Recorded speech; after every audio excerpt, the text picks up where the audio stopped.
All right, we just got hit with a heavy 4 to 7 inches of snow. It's wet, it's slippery, and I drive a Tesla. So everybody always says, oh, you probably hate this weather. That Tesla probably doesn't do very well. Well, it actually does amazing in the snow, but it's not all rainbows and unicorns. So let's talk about pros and cons to having a Tesla in the state of Minnesota.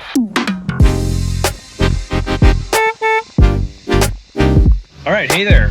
I promised to do this video on the pros and cons of having a Tesla in Minnesota, specifically because of our winters. It's probably the most common question I get is people are always like, oh, your car is, do you love it? Like, it's so cool, but I hear it sucks in the winter. It's not all perfect, for sure. There's definitely some things that could be better. But one thing that's really interesting actually is Elon, when he started developing these cars, he actually had them tested in a town way up north in Minnesota, on the border of Minnesota and Canada. So he created the vehicle with these harsh winters in mind. It's not like he ignored them. So I'll start with the things that I really like. For one, I have the Model S. It has the winter package, so it's got heated seats. All 4 seats are heated. The steering wheel's heated. What I really love is I can just open up my app and defrost my car. So if, say I'm in the office all day and it's snowing out, you know, most people, you see them like they put their wipers up and then they start their car and let it run and all the windows melt, but like nothing else melts. Well, I can defrost my car from my phone and it'll actually tell me the temperature of the inside of the car too. So I can sit in my office and check back and say, oh, it looks like it's 70 degrees in my car. I'll go out there now, and then all the snow will be completely melted off the vehicle, which is pretty awesome. So that's one thing I like. How does it perform in the snow and in the ice? It's actually really good, like shockingly good. I think it's because it's got a really low center of gravity with the battery being in the underbelly, and its batteries are really heavy, but also your typical car has very odd weight distribution. So it's gonna have a really heavy engine in the front and like literally nothing in the back. So for example, I came from a pickup truck. The last vehicle that I had was a pickup, and most people would think pickups are amazing in the snow, and they're not bad, but they spin a lot because they're rear wheel drive and there's no weight back there. So people are always putting like sandbags or putting heavy weights in the back of their truck to get traction. This car drives like a rally car in the snow. It's all-wheel drive, and because of that heavy battery and the even weight distribution on every wheel, you really never are spinning tires when you come to, when you like accelerate from a stop, or you're coming around a corner. The traction is actually really good. So that's one thing I also really like. Okay, let's talk about the not so great things. So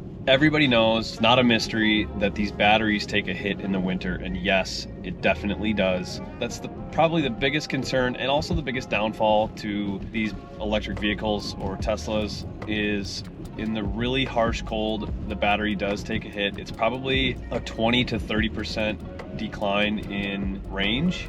But I haven't gotten myself into a position where I've really had concern over whether I was gonna make it to my destination or not. I also think that has a lot to do with how well I plan. But the car is also really smart too. So if you have a day full of activities, you can just kind of throw them in your GPS, figure out what percentage you're gonna be at when you get there, and you can plan around that. It'll show you where all the chargers are. For example, I will make sure I'm charged overnight, so I wake up with a full charge.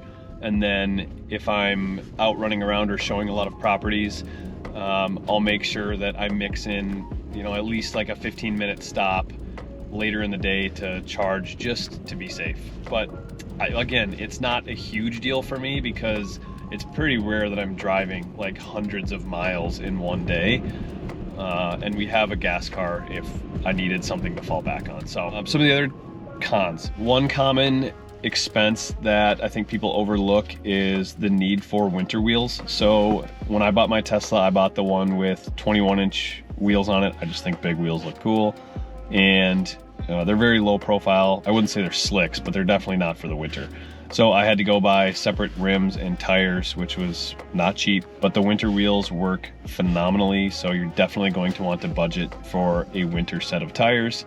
I went to Discount Tire and they were amazing. In fact, I'm part of the Minnesota Tesla Club, and I think pretty much everybody in there rants and raves about Discount Tire. So they're a really great kind of company and partner to the Minnesota Tesla Club. You could just get tires and put them on the same wheels if you want, but I just think it's easier to just swap them out completely. So I have winter rims or winter wheels and winter tires. And they just sit in my garage for the summer, and then every year, like once the first freeze comes, I make an appointment at Discount Tire. They actually do it for free. They'll swap them out for you, and it's really awesome. Other cons. You guys are probably hearing a bunch of beep, beep, beep, beep. That's actually one of the cons. Is I'm just going to talk to you about all the cameras around the car that help you with like park assist and lane assist and all those things. When they get covered in snow and ice, they pretty much stop being effective. So it's pretty uncommon that that happens, but it does happen. So just FYI, sometimes you lose some of your technology features if they're covered in ice and snow. Some other cons. What are some other downsides? So I think one of the things that kind of bugs me is like for the price tag, it's a really expensive car. And while it makes you feel warm and fuzzy because you're zero emissions, which is a whole nother conversation, there's some features that I feel like for our, some of these cars are $100,000 or more. For $100,000, you shouldn't have to like turn the temperature of the heat down and turn on the seat warmers instead to save energy. I get what they say. They're like, yeah, it's hard work to turn -40 degrees into 75 degrees, and so that uses a lot of energy. So if you want to conserve energy, just turn your heat down or use just your seat warmers. But like, I feel like in a luxury vehicle, you shouldn't really have to compromise like that, but I get why. Okay, another con, one of the things that kind of bugs me, at least with my car, I don't know if all Teslas are like this, but when you open your door, so you pull your lever, the window actually rolls down just slightly and then opens, and then when you shut it, it closes back up like ever so slightly. When it's really cold, if there's moisture in there and it's frozen, it kind of can screw up the window like machine or the window motor.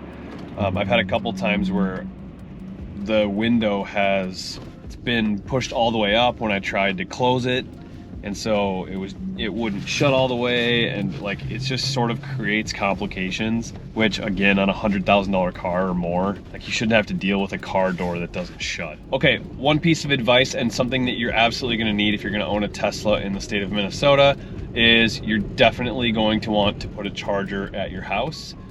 I can't imagine owning a Tesla and not having a charger, or any electric vehicle for that matter, and not having a charger at your home. Waking up with a full car is so awesome for a couple reasons. One, I don't have to stand at a pump when it's -20 out, and it literally is my car says -9, but it's like a -30 wind chill. We're in a blizzard warning right now, and I'm actually out driving my car. I have some friends like out in California and stuff that have a Tesla and they don't have a charger at home and they get by just fine, which to me is crazy. But it's so worth the money. A couple $1,000 probably tops to have it done, and waking up with a full charge every day is crucial. One of the features that I feel like I can't understate is the ability to warm your car up from your cell phone. I use that feature so much. In fact, the coolest part is like a remote start, you need to be within a certain distance usually, and I'm sure there's some better ones now where it works from pretty far away. But like, for example, I'll go to a Minnesota Wild hockey game, I'll park in a ramp, low on battery, I'll plug in, which gets me a front row parking spot. The whole time I'm watching the game, I'll be charging, and then when I know the game's gonna be over and I need to warm my car up, I'll pull my phone out, I'll warm my car up, and by the time we get out there, my car is 75 degrees, the seats are hot, the steering wheel's hot, and my car is plugged in. I haven't lost any battery. So, all right, so that's it. That's our pros and cons. I'm sure I'm forgetting some, but this is just the stuff that came to me off the top of my head. If you own a Tesla and you live in Minnesota or a similar environment like Michigan or something, I mean, I feel like there's no environment like Minnesota, but if you live in an area that's cold, or you own a Tesla and you live in Minnesota and you have some tips or tricks that you want to share with people, leave them in the comments, because the more you can help people, the better. And the Minnesota Tesla Club on Facebook is an awesome group. If you're considering moving here, or if you already live here and want a Tesla, that is a really great place to get information, ask questions, and kind of do all that. So anyways, if you guys enjoyed this and you love hearing more things about living in Minnesota, or you want a little bit of real estate stuff sprinkled in, please consider giving our page a subscribe, and you'll get notified next time we post a new video. Talk to you soon, guys, and leave some comments below. Would love to have conversations around your best practices with electric vehicles in harsh winter environments.